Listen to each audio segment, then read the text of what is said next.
You're listening to Systemic Error Podcast. The failure was designed.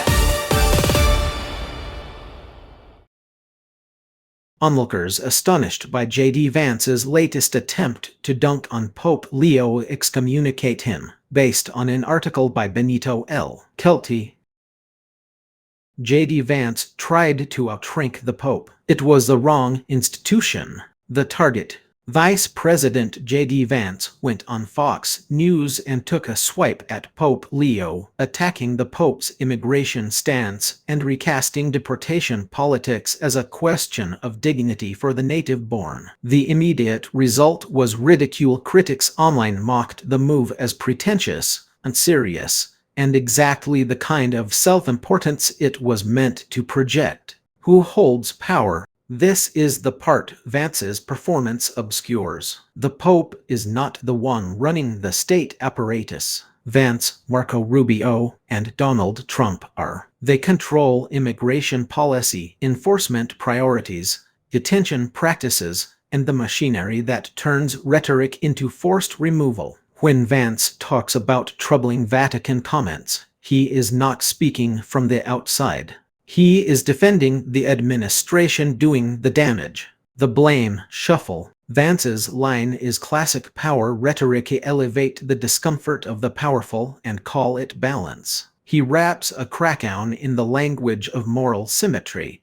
as if the state's obligations to migrants and citizens are competing abstractions rather than a question of who gets protected and who gets targeted. That is misdirection. The issue is not whether the Pope understands nationalism. The issue is that the administration he is defending is using the state to punish vulnerable people, then insisting the language of cruelty is actually concern. A familiar trick. The dignity of the native-born formulation is not neutral. It is a political wedge dressed up as ethical seriousness. It turns immigration into a zero-sum contest between people with power and people without it, which is exactly how you launder restriction into moral common sense. If the article wants to frame this as a clash of opinions, that framing is weak. What it really shows is an official trying to make exclusion sound principled.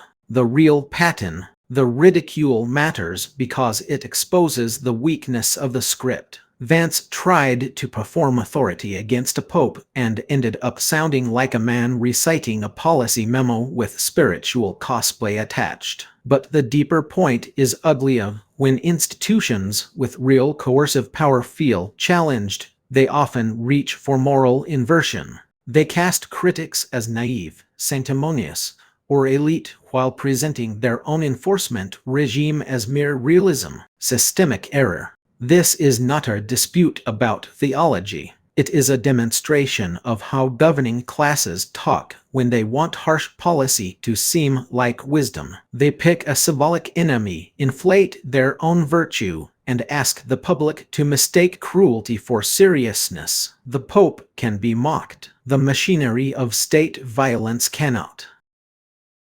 You've been listening to Systemic Error. Thanks to Raw Story for today's article. With it automated voice of Bryce. Thanks for listening.